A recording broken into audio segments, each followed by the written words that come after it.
Hi friends, कैसे सब लोग। नमस्कार, स्वागत है आपका ऑनलाइन डिजिटल प्लेटफॉर्म पर। ऑब्स्टेट्रिक हम पढ़ रहे हैं। लास्ट हमारी 13 क्लासेस हो चुकी हैं। लास्ट क्लास में हमने डिस्कस किया था प्लेसेंटा की एनाटॉमिकल पोर्शन के बारे में। प्लेसेंटा की क्या महत्वपूर्ण स्ट्रक्चरल स्टडियाँ होती हैं हमने पढ़ा।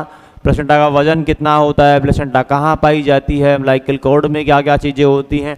आज हम बात करने वाले हैं, आज की हमारी जो यह क्लास रहने वाली है, यह क्लास हम बात करेंगे फंक्शंस के रिगार्डिंग। प्लेसेंटा के कार्य क्या होते हैं। क्लियर। तो हमारी यह जो क्लास है वो किस पर निर्भर करेगी, फंक्शंस ऑफ प्लेसेंटा पर। क्लियर। चलिए, सबसे पहले मैं बात करता हूं कि प्लेसेंटा के कितने कार्य होते हैं। इनके टोटल फंक्शनों को 4 भागों में बांटा गया है। पहला कार्य इसका होता है हार्मोनल फंक्शन। क्या होता है बेटा, हार्मोनल फंक्शन। यानी प्लेसेंटा का पहला कार्य हार्मोनल फंक्शन होता है। प्लेसेंटा का दूसरा काम, सेकंड काम प्लेसेंटा का होता है रेस्पिरेटरी फंक्शन। रेस्पिरेटरी फंक्शन दूसरा क्या होता है, रेस्पिरेटरी फंक्शन। प्लेसेंटा का तीसरा कार्य होता है तुम्हारा न्यूट्रिशनल फंक्शन। बच्चे को न्यूट्रिशन प्रदान कराना, यह इसका फंक्शन होता है। और अंतिम फंक्शन होता है एक्सक्रीटरी फंक्शन। बोले तो कुछ इंपॉर्टेंट प्रोडक्टों को बाहर निकालना। मैंने बोला तुम्हारी प्लेसेंटा 4 कार्य मुख्यतः करती है। हार्मोनल फंक्शन हो सकता है, रेस्पिरेटरी फंक्शन हो सकता है, न्यूट्रिशनल फंक्शन हो सकता है, एक्सक्रीटरी फंक्शन हो सकता है। क्लियर। सबसे पहला हम बात करेंगे, स्टार्टिंग करेंगे और प्रारंभ हम कर रहे हैं। नंबर 1 इज हार्मोनल फंक्शन से। कुछ इंपॉर्टेंट हार्मोनल निकाले जाते हैं। हार्मोनल फंक्शन, कुछ महत्वपूर्ण हार्मोन्स यहां से निकलते हैं तुम्हारी प्लेसेंटा से। और उनमें कौन कौन से हार्मोन हैं उन्हें आप देखिएगा। ये हार्मोन्स प्लेसेंटा निकालती है। पहला HCG hormone, woman chorionic gonadotropin hormone. HPL hormone, human placental lactogen hormone. इसके अलावा तुम्हारी प्लेसेंटा एस्ट्रोजन निकालती है और प्रोजेस्टेरोन निकाला जाता है। ये सारे हार्मोन प्लेसेंटा के द्वारा निकाले जाते हैं। कौन कौन से hormone, HCG hormone, human chorionic gonadotropin. HCG की फुल फॉर्म होती है human chorionic gonadotropin hormone. Clear. और HPL की फुल फॉर्म होती है ह्यूमन प्लेसेंटल लैक्टोजन। इसकी फुल फॉर्म होती है human placental lactogen. Clear. Human placental lactogen. ये हार्मोन कौन निकालता है, तुम्हारी प्लेसेंटा निकाल देती है। अब एक के बाद एक हार्मोन के बारे में हम बात कर रहे हैं। सबसे पहले मैं एचसीजी हार्मोन का जिक्र तुम्हारे सामने कर रहा हूँ। एग्जाम के दृष्टिकोण से महत्वपूर्ण हार्मोन होता है यह। सबसे पहले एचसीजी हार्मोन के बारे में। एचसीजी हार्मोन कहाँ से निकलता है, एचसीजी हार्मोन कहाँ से सीक्रेट होता है, तो तुम्हारा जवाब होगा यह सीक्रेट होता है, सीक्रेटेड बाई सिनसाइटोट्रोफोब्लास्ट।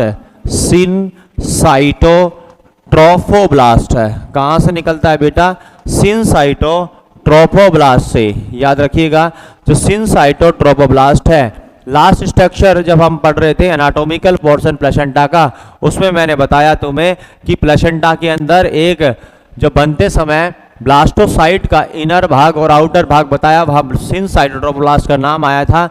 यही सिनसाइटोट्रोफोब्लास्ट क्या निकालता है, तुम्हारा एचसीजी निकालता है। क्लियर। दूसरा पॉइंट यहां से कि जो तुम्हारा एचसीजी हार्मोन होता है वो कब निकलना स्टार्ट करता है। क्लियर। तो याद रखिएगा, यह सीक्रेटेड होता है, secreted after 7 days of fertilisation. 7 days of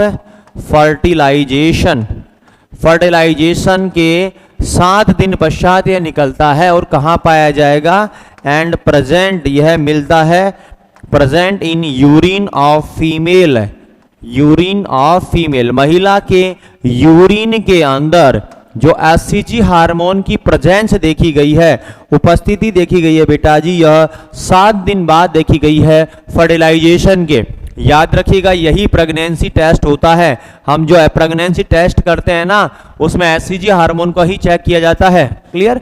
याद रखिएगा during pregnancy test, during pregnancy test, pregnancy test बोले तो उस किट, प्रेगनेंसी किट का अपना नाम सुना होगा, उसे हम निश्चय के नाम से जानते हैं। निश्चय, निश्चय किट। क्लियर? यह प्रेगनेंसी को पता करने वाला किट होता है, निश्चय किट। तो जो प्रेगनेंसी टेस्ट निश्चय होता है उसमें क्या चेक करते हैं? During pregnancy test check the SCG level, check the SCG level. क्या चेक करते हैं? Check the SCG level, SCG level in urine. आप मूत्र लेकर और उसको स्ट्रिप पे डालकर कलर चेंज चेक करते हैं, तो यह एससीजी हार्मोन ही उसमें देखा जाता है। क्लियर? इसको कब डिटेक्ट कर सकते हैं? याद रखिएगा एससीजी हार्मोन को, तो एससीजी हार्मोन डिटेक्ट कर पाएंगे आप, एससीजी डिटेक्ट कर पाते हैं, detect at 8th and 9th day, 8वें या 9वें दिन पर आप उसे डिटेक्ट कर सकते हैं। क्लियर? आपका एससीजी हार्मोन को, एससीजी हार्मोन का हाईएस्ट लेवल कब होता है? इसका अमाउंट बता रहा हूं, इसका पीक लेवल, हाईएस्ट अमाउंट, इसका पीक लेवल होता है एट 60 to 70 डेज। गर्भावस्था के 60 से 70 दिन पर तुम्हारा एससीजी हार्मोन सर्वश्रेष्ठ होगा, सबसे ज्यादा होगा। प्रारंभ कब से हुआ है? तो जवाब देना है 7 दिन बाद से। और पीक लेवल कब होता है? 60 से 70 दिन पर। कितना होता है? लगभग 100 से 200 इंटरनेशनल यूनिट पर ml के हिसाब से मिलता है।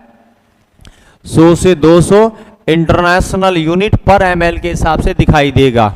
लेकिन अगर आप इसे चेक करते हैं, एससीजी का लेवल चेक करोगे आफ्टर 100 डे ऑफ प्रेगनेंसी, अगर आप प्रेगनेंसी में 100 दिन बाद इसे चेक कर रहे हैं, याद रखिएगा इसका लेवल घट जाएगा और यह लेवल नजर आता है केवल 10 से 20 इंटरनेशनल यूनिट पर ml एंड रिमेन कांस्टेंट। इतना पूरी प्रेगनेंसी बना रहता है and remain constant, remain constant to for all pregnancy. पूरी प्रेगनेंसी की ड्यूरेशन में यह इतना ही बना रहता है। याद रखिएगा इसका मतलब 100 दिन बाद प्रेगनेंसी के यह 10 से 20 इंटरनेशनल यूनिट हो जाता है। पीक लेवल कब नजर आ रहा है? 60 से 70 दिन पर, जब 100 से 200 इंटरनेशनल यूनिट यह होता है। इसके बाद ध्यान दीजिएगा नेक्स्ट मैं इसके कार्यों का बात कर रहा हूं। एससीजी हार्मोन के फंक्शन क्या क्या हो सकते हैं? पहला फंक्शन, बहुत मोस्ट इंपॉर्टेंट बायोलॉजिकल फंक्शन यही होता है, most important biological function, most important biological function यह होता है कि यह कार्पस ल्यूटियम को मेंटेन करता है। क्या करता है? कार्पस ल्यूटियम को मेंटेन करता है। Maintain the corpus luteum. कौन सी ल्यूटियम? कार्पस ल्यूटियम को। कब तक? टिल 3 मंथ, जब तक प्लेसेंटा नहीं बन जाती, till 3 month for excretion of oestrogen and progesterone, यानी कि एस्ट्रोजन और प्रोजेस्टेरॉन नाम के हार्मोन जो कि तुम्हारी कौन निकाल रहा है? Corpus luteum. उसे बनाए रखने की जिम्मेदारी इसी एससीजी हार्मोन की होती है। जब तक प्लेसेंटा पूर्ण रूप से बनकर तैयार नहीं हो जाती 3 महीने तक, तब तक यह सिनसाइटोट्रोफोब्लास्ट जो कि इसकी प्रारंभिक अवस्था होती है प्लेसेंटा की, यह एस्ट्रोजन और प्रोजेस्टेरॉन नाम का हार्मोन किससे निकलवाते रहते हैं? कार्पस ल्यूटियम से। यह बहुत महत्वपूर्ण कार्य कर रहा है। अदरवाइज प्रेगनेंसी पहली टर्मिनेट हो जाती, क्योंकि प्लेसेंटा तो 12 सप्ताह पर बनती है। एस्ट्रोजन और प्रोजेस्टेरोन पूर्ण रूप से प्लेसेंटा से कब बनना स्टार्ट होते हैं? 12 सप्ताह बाद फंक्शनल होती है, लेकिन उसकी एक यूनिट है वो पहले काम करने लग जाती है, उसे सिनसाइटोट्रोफोब्लास्ट बोलते हैं। और यह सिनसाइटोट्रोफोब्लास्ट से निकलने वाला एससीजी हार्मोन किसे मेंटेन करके रखता है? तुम्हारी कॉर्पस ल्यूटियम को, ताकि एस्ट्रोजन और प्रोजेस्टेरोन निकलता रहे। यही सेम काम कौन करता है? LH hormone. याद रखिएगा, SCG hormone is similar to LH hormone. LH बोले तो ल्यूटिनाइजिंग हार्मोन, यह ल्यूटिनाइजिंग हार्मोन के समान होता है। ल्यूटिनाइजिंग हार्मोन, यह ल्यूटिनाइजिंग हार्मोन के समान होता है। क्यों? क्योंकि दोनों क्या करते हैं? कार्पस ल्यूटियम को मेंटेन करते हैं। Both maintain corpus luteum. जो काम एससीजी करता है वही काम कौन करता है? LH hormone, luteinizing hormone. इसलिए मैं बोलूंगा एससीजी हार्मोन किसके समान होता है? ल्यूटिनाइजिंग हार्मोन के समान होता है। ये पहला फंक्शन मैंने तुम्हें बताया कि यह क्या काम करता है? कार्पस ल्यूटियम को मेंटेन करता है कि हार्मोन एस्ट्रोजन और प्रोजेस्टेरोन निकालती रहा। दूसरा का इसका सेकंड काम, यह मैं बात करूंगा इन मेल फीटस में। अगर बच्चा मेल फीटस है तो उसमें ये क्या काम करता है? याद रखिएगा, यह स्टिमुलेट करेगा लीडिंग सेल को। किसे स्टिमुलेट करता है? Stimulate to leading cells. जो लीडिंग सेल्स होती हैं उन सेल्स को यह स्टिमुलेट करता है। और जब लीडिंग सेल स्टिमुलेट होंगी तो क्या सिक्रेशन करती हैं? Secretion of testosterone. Secretion of testosterone. तो यह मेल जो फीटस होता है उसमें लीडिंग सेल को स्टिमुलेट करके टेस्टोस्टेरोन के सिक्रेशन में भी मदद करती हैं यह। क्लियर? इसके अलावा तीसरा फंक्शन सुनिएगा, एससीजी हार्मोन का थर्ड फंक्शन। पहला फंक्शन कार्पस ल्यूटियम को मेंटेन करती है एस्ट्रोजन और प्रोजेस्टेरोन निकालने के लिए, यही कार्य ल्यूटिनाइजिंग हार्मोन कर रहा होता है।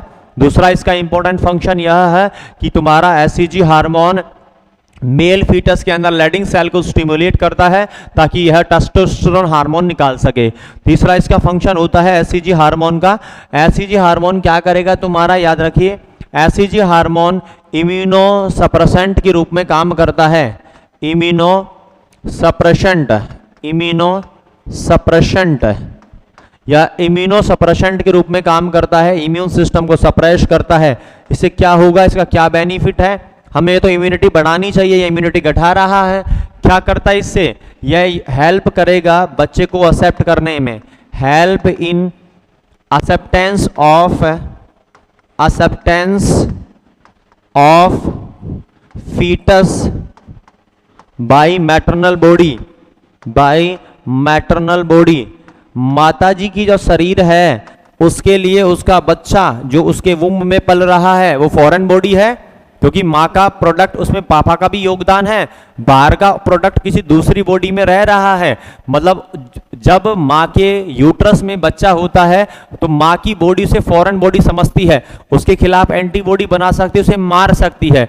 इस चीज को रोकने के लिए कौन मदद करता है? एस्ट्रोजन हार्मोन काम करता है। ये इम्यूनो सप्रेसेंट के रूप में काम करते हैं ताकि बच्चे को माँ की बॉडी एक्सेप्ट कर सके, उसे रिजेक्ट ना कर दे, उसे फॉरेन बॉडी समझकर मार नहीं दे। उसमें कौन काम करता है? तुम्हारा एससीजी हार्मोन। और कौन कौन से हार्मोन करते हैं याद रखिएगा। इसके अलावा भी इम्यूनो सप्रेसेंट हार्मोन में बता रहा हूं प्रेगनेंसी में। इम्यूनो सप्रेसेंट वे हार्मोन जो इम्यूनो सप्रेसेंट होते हैं, याद रखिएगा कौन कौन से हार्मोन हैं इम्यूनो सप्रेसेंट। उसकी एक ट्रिक मैं बता रहा हूं, that is called PPH. Trick क्या है? PPH, postpartum haemorrhage. P बराबर यहां होता है प्रोजेस्टेरोन हार्मोन। दूसरा पी बराबर है पापा।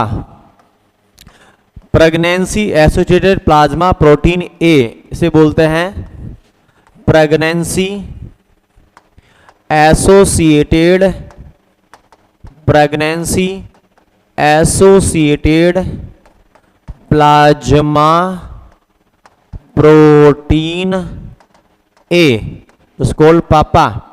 Pregnancy associated plasma protein A और एच का मतलब होता है एचसीजी हार्मोन।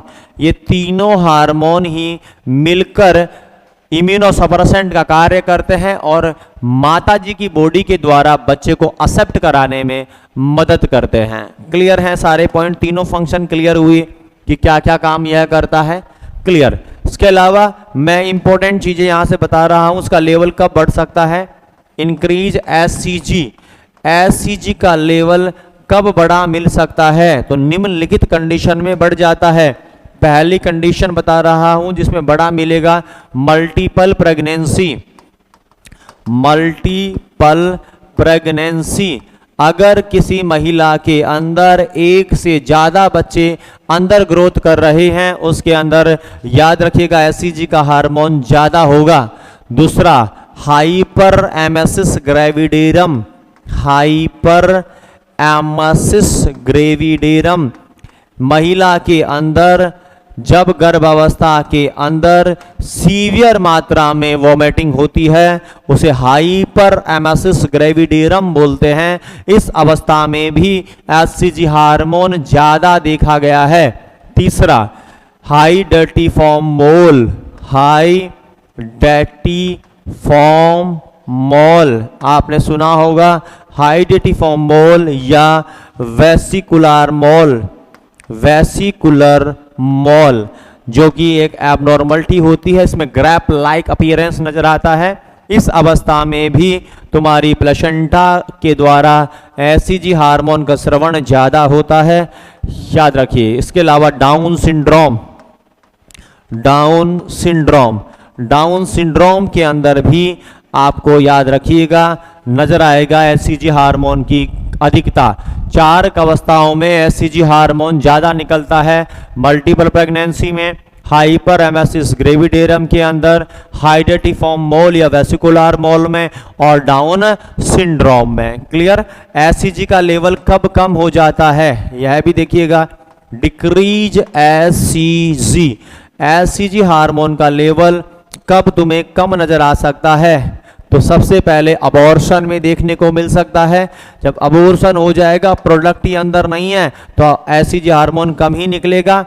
या जब एक्टोपिक प्रेगनेंसी होती है। कौन सी प्रेगनेंसी बेटा जी, एक्टोपिक प्रेगनेंसी। बोले तो बच्चा यूट्रस में के अलावा और कहीं वृद्धि कर रहा है, उसे एक्टोपिक प्रेगनेंसी कहते हैं। मोस्ट कॉमनली यह तुम्हारे आपकी फैलोपियन ट्यूब में देखने को मिल जाती है। तो जब भी एक्टोपिक प्रेगनेंसी होती है उस अवस्था में और अबॉर्शन, दोनों में तुम्हारा एचसीजी का लेवल घटा मिल सकता है।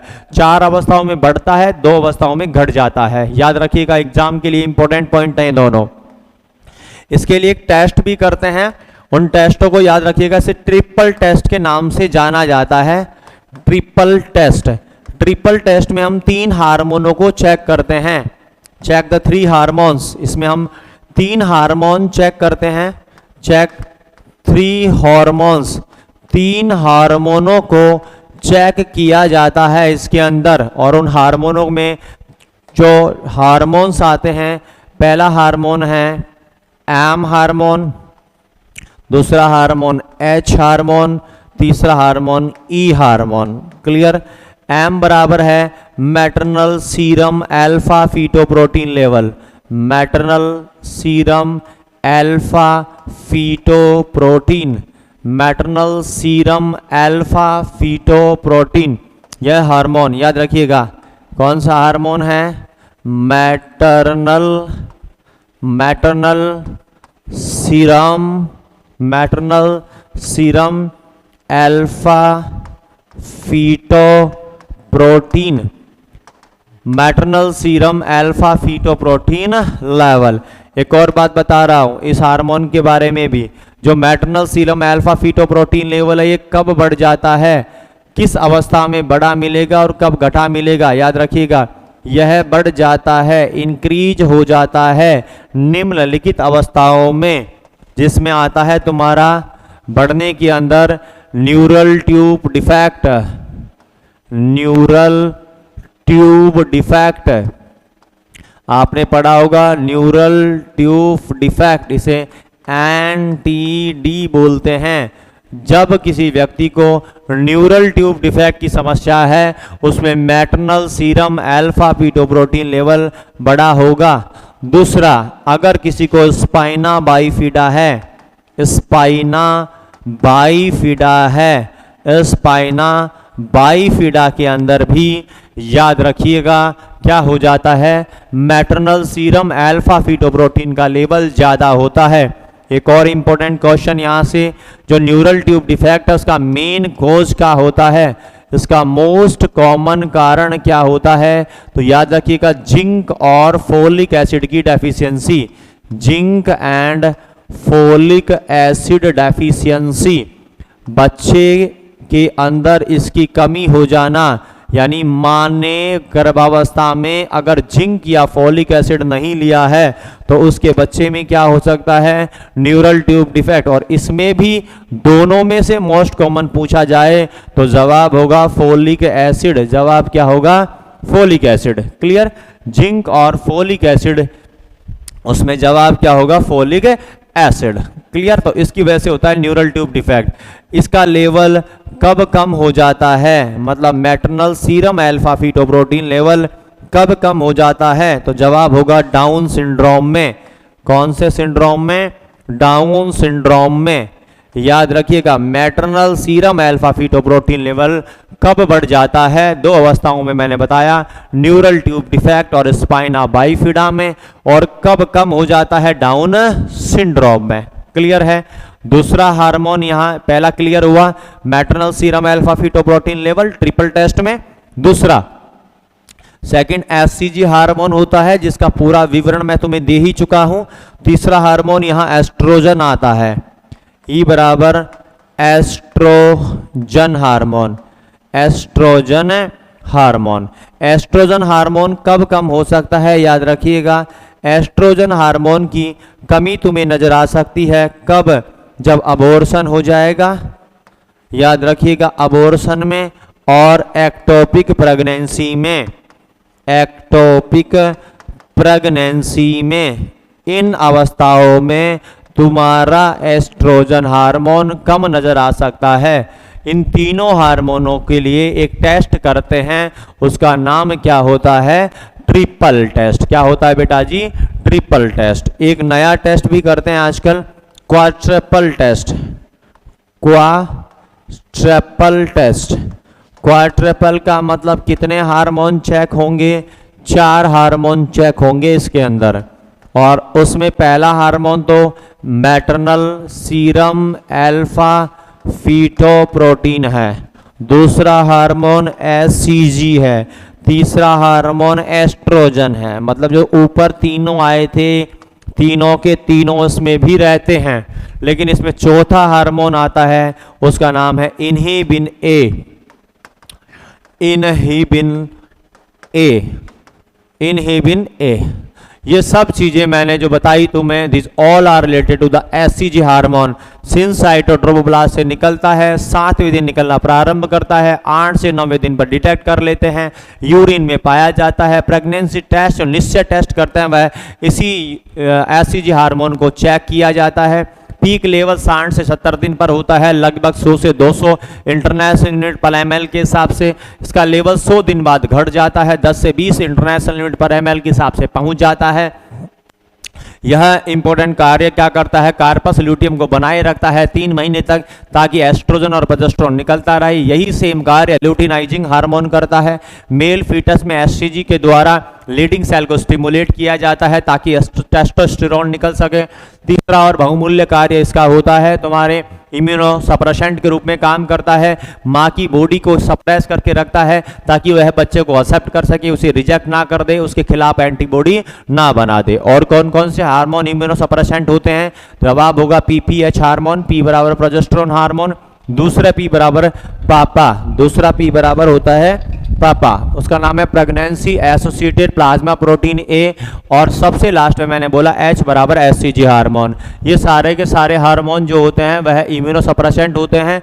इसके अलावा हमने डिस्कस किया नेक्स्ट पॉइंट हमने डिस्कस किया यहीं से, दैट इज नोन एज आपका जो यह आपका एससीजी हार्मोन होता है। इस एससीजी हार्मोन के लिए कौन कौन से टेस्ट करे जाते हैं और इसका लेवल कब घट जाता है, कब बढ़ जाता है। 4 अवस्थाओं में बढ़ा होता है। मल्टीपल प्रेगनेंसी में मैंने बताया बढ़ जाता है।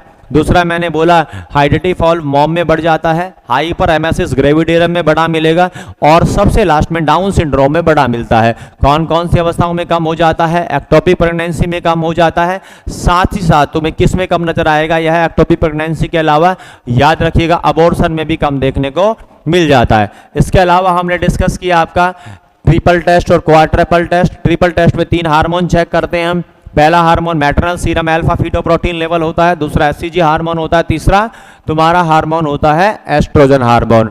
सबसे important maternal serum alpha fetoprotein level कब बढ़ जाता है, यह स्पाइना बाइफिडा और न्यूरल ट्यूब डिफेक्ट में बढ़ा होता है। न्यूरल ट्यूब डिफेक्ट किसकी कमी से होता है, जिंक और folic acid, mostly folic acid. Clear. इसके अलावा एस्ट्रोजन हार्मोन का लेवल कब कम हो जाता है, अबॉर्शन और एक्टोपिक प्रेगनेंसी में। These all are related to the your SCG. उसके अलावा क्वाड्रपल टेस्ट में कौन सा हार्मोन जुड़ जाता है, इनिबिन ए। 3 तो पहले वाले, एक और जुड़ जाता है, उसका नाम इनिबिन ए होता है। ये पहला हार्मोन तुम्हारा पूरा हुआ। दूसरा हार्मोन का नाम है HPL, human placental lactogen hormone. यह एचपीएल हार्मोन क्या होता है, याद रखिएगा यह इंसुलिन एंटागोनिस्ट है। इंसुलिन एंटागोनिस्ट होता है। इंसुलिन एंटागोनिस्ट का मतलब यह इंसुलिन के कार्यों को रोकने का काम करता है। क्या काम करता है बेटा, इंसुलिन के कार्यों को रोकने का काम। नेक्स्ट आपका HPL human placental lactogen hormone. यह एचपीएल हार्मोन इंसुलिन एंटागोनिस्ट होता है। कैसा होता है, इंसुलिन एंटागोनिस्ट। क्लियर। इसका मतलब देखिएगा क्या काम करेगा, यह डिक्रीज करता है इंसुलिन के फंक्शन को, डिक्रीज इंसुलिन फंक्शन। यह इंसुलिन के कार्यों को रोक देता है। जब भी इंसुलिन के काम रुक जाएंगे, याद रखिएगा उसके बाद क्या होगा, जब इंसुलिन के कार्य रुक जाते हैं, कम हो जाते हैं, इसका मतलब मैं बोलूँगा यह इंक्रीज कर देगा ब्लड ग्लूकोज लेवल को। ब्लड ग्लूकोज लेवल, जब ब्लड ग्लूकोज लेवल बढ़ जाएगा तो यह ग्लूकोज कहाँ ट्रांसफर हो जाएगा, बच्चे में। क्लियर। दैट ग्लूकोज यानी ग्लूकोज कहाँ ट्रांसफर होगा, glucose transfer to foetus.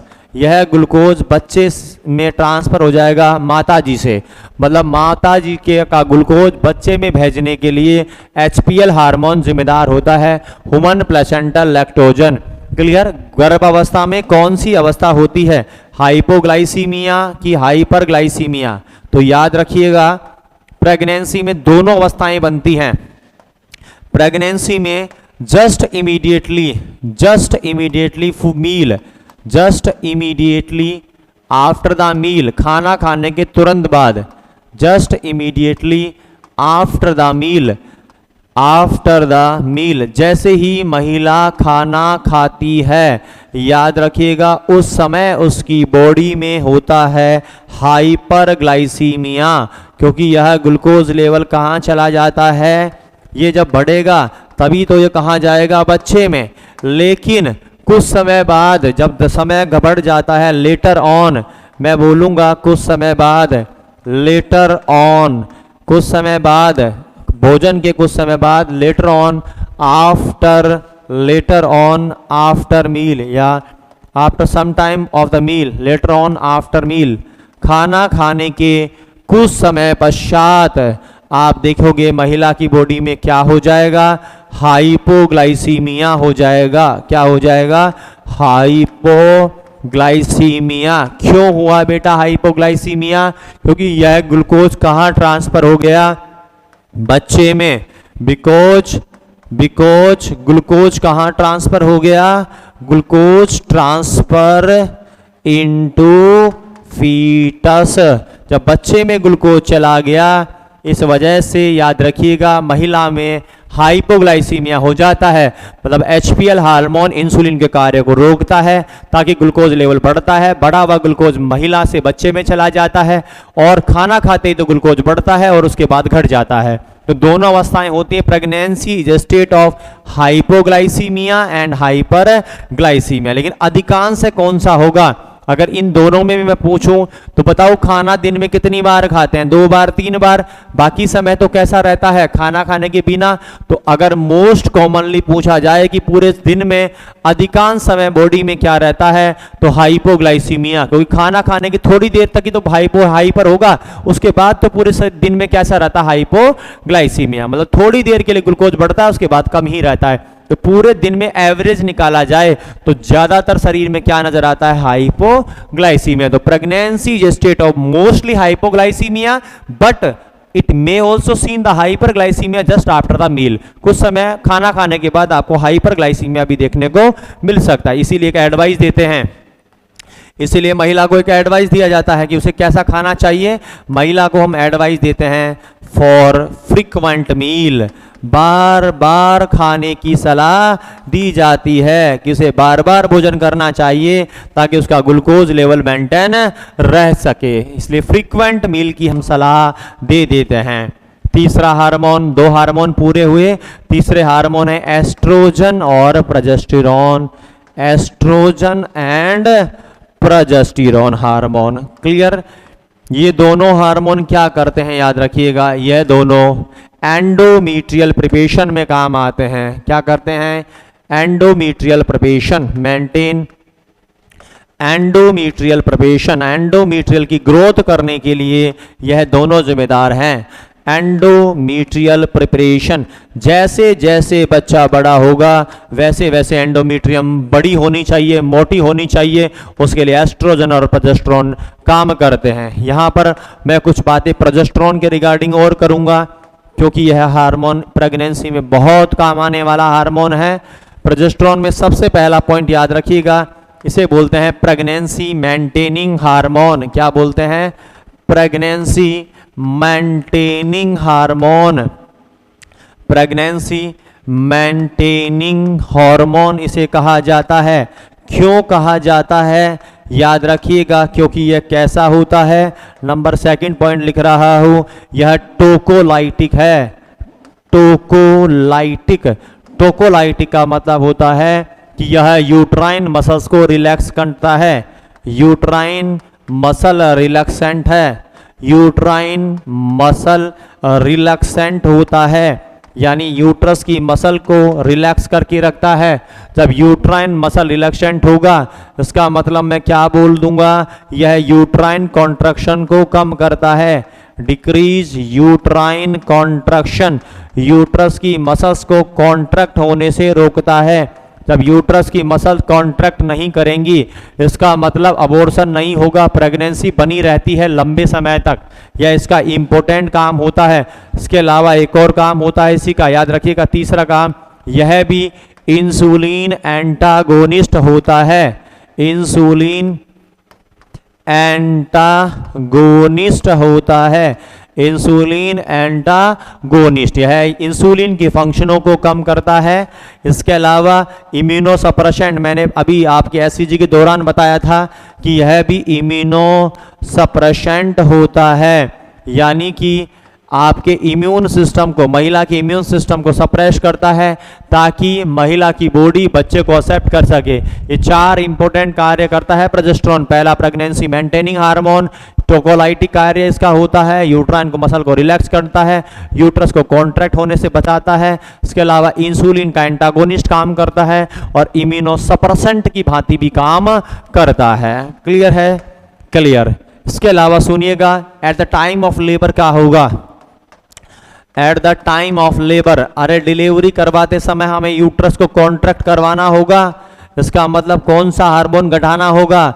Progesterone hormone. याद रखिएगा, जब लेबर का समय आता है, लेबर का जब समय आता है तो प्रोजेस्टेरॉन हार्मोन कम हो जाता है। डिक्रीज प्रोजेस्टेरॉन, अगर प्रोजेस्टेरॉन हार्मोन कम नहीं होगा तो मसल कॉन्ट्रैक्ट ही नहीं करेंगी, बच्चा बाहर नहीं निकल पाएगा। इसलिए इस समय प्रोजेस्टेरॉन कम हो जाता है और प्रोस्टाग्लैंडिन बढ़ जाते हैं। क्या बढ़ जाते हैं? प्रोस्टाग्लैंडिन। और प्रोस्टाग्लैंडिन क्या करवा देते हैं? यूट्राइन कॉन्ट्रैक्शन करवा देते हैं। ये इंक्रीज करते हैं यूट्राइन कॉन्ट्रैक्शन को, और जब यूट्रस कॉन्ट्रैक्ट करेगा इसका मतलब आपके वुम्ब का प्रोडक्ट, यूट्रस का प्रोडक्ट बाहर निकल जाएगा। यह काम होता है लेबर के समय। तो मतलब लेबर के समय कौन सा हार्मोन घट जाता है? प्रोजेस्टेरोन हार्मोन कम हो जाता है, और कौन सा हार्मोन बढ़ जाता है? प्रोस्टाग्लैंडिन हार्मोन बढ़ जाता है। क्लियर है दोनों पॉइंट्स? चलिए इसके बाद बेटा जी हम बात कर रहे हैं, पहला फंक्शन पूरा होता है प्लेसेंटा का, हार्मोनल फंक्शन। चारों हार्मोन मैंने बताए, human placental lactogen, HCG hormone, oestrogen और प्रोजेस्टेरोन। अब दूसरा फंक्शन यहाँ था, that is called respiratory function. दूसरा फंक्शन क्या था? Respiratory function. रेस्पिरेटरी फंक्शन में याद रखिएगा दो काम होते हैं। एक काम होता है ऑक्सीजन का। ऑक्सीजन कहाँ से कहाँ जाती है? ऑक्सीजन फ्लो होता है, ऑक्सीजन फ्लो होता है कहाँ से कहाँ? From mother to foetus. माता जी से बच्चे में क्या जाती है? ऑक्सीजन। और कार्बन डाइऑक्साइड कहाँ से जाती है? इसका फ्लो होता है फ्रॉम फीटस टू मदर। मतलब ऑक्सीजन कहाँ से कहाँ जानी चाहिए? ऑक्सीजन माता जी से बच्चे में जानी चाहिए, और कार्बन डाइऑक्साइड कहाँ से कहाँ जानी चाहिए? बच्चे से माता जी में जाना चाहिए। ये दोनों काम किसके द्वारा होते हैं?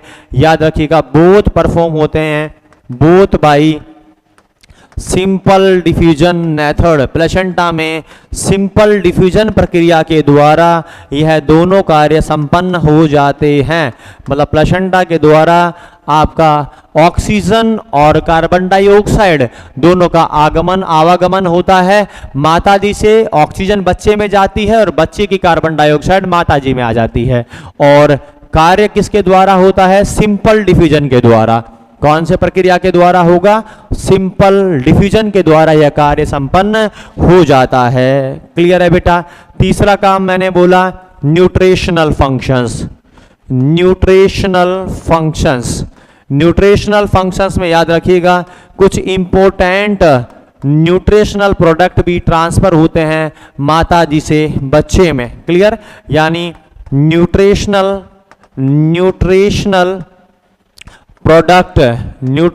प्रोडक्ट ट्रांसफर होते हैं, ट्रांसफर फ्रॉम मदर टू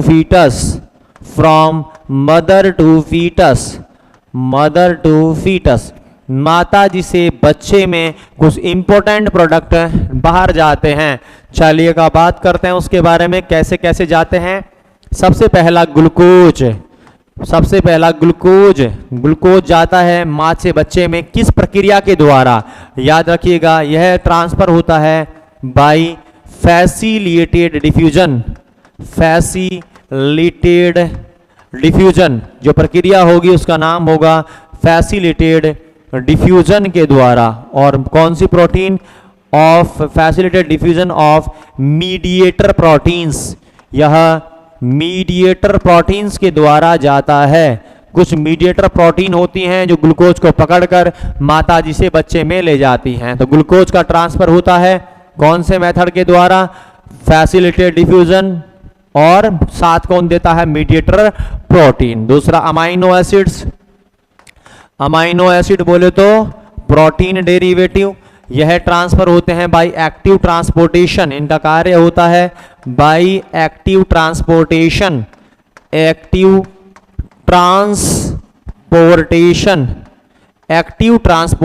के द्वारा तुम्हारा अमाइनो एसिड माता जी से बच्चे में ट्रांसफर हो जाता है। क्लियर है? इसके अलावा आपकी इम्यूनोग्लोबुलिन जी IgG भी जाती है। यह किस मेथड से जाती है? बाय एंडोसाइटोसिस एंड एक्सोसाइटोसिस, इस प्रक्रिया के द्वारा जाता है। एंडोसाइटोसिस एंड एक्सोसाइटोसिस प्रक्रिया के द्वारा तुम्हारी IgG भी चली जाती है। इसके अलावा याद रखिएगा मैं बोलूं वायरसेस मोस्टली क्रॉसेस करते हैं। इंपॉर्टेंट पॉइंट बता रहा हूं ये बैक्टीरिया वायरस के regarding. Virus easily cross the placenta.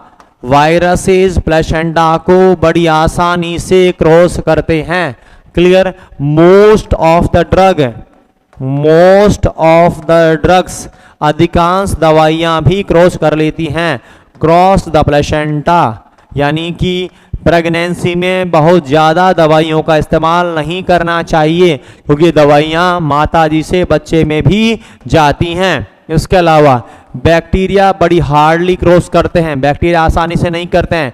Bacteria hardly cross the placenta, hardly cross the placenta मतलब अधिकांश बैक्टीरिया ऐसे होते हैं जिनका मॉलिक्यूलर साइज बड़ा होता है, वह प्लेसेंटा क्रॉस नहीं करते हैं, केवल कुछ बैक्टीरियाओं को छोड़कर, जिसमें दो बैक्टीरिया का नाम मैं बता रहा हूं, एक्सेप्ट टीबी एंड सिफिलिस।